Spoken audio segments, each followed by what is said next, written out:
இந்த அமாவாசை திதியின் தேவி ஒருவள் இருக்கிறாள். 16 பெற்று பெருவாழ்வு வாழுங்கள் என்று சொல்கின்ற போது இந்த 15 திதிகளாக வளர்ப்பிறையாகவும் தேய்ப்பிறையாகவும் மாறி மாறி வருகின்றது. இன்று அமாவாசை இத்திதியின் நாயகி தேவி காமேஸ்வரி.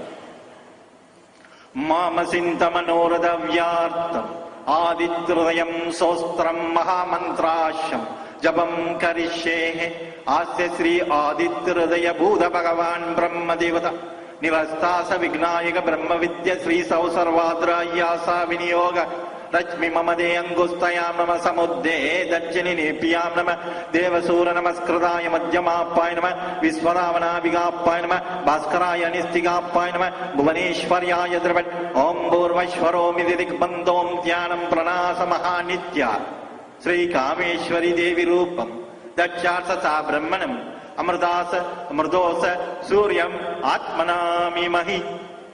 நம் ஆன்மாவை ஆண்டு கொண்டிருக்கின்றார் திதி காமேஸ்வரி தேவி. நம் ஆன்மாவை எப்படி ஆண்டு கொண்டிருக்கிறாள்?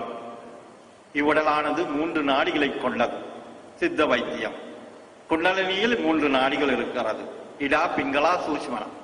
ஆகவே இந்த நாடி வைத்தியமும் இந்த குண்டலினி சக்தியும் ஒன்றுதான். இங்கே கரத்திலே வைத்து நாடி பார்த்து வைத்தியர் சித்தம் பித்தம் ஸ்லேத்துவம் வாதம் என்ற முறையிலே பார்க்கின்ற போது நம் உடலானது எப்படி இருக்கின்றது என்று கேட்கிறார்.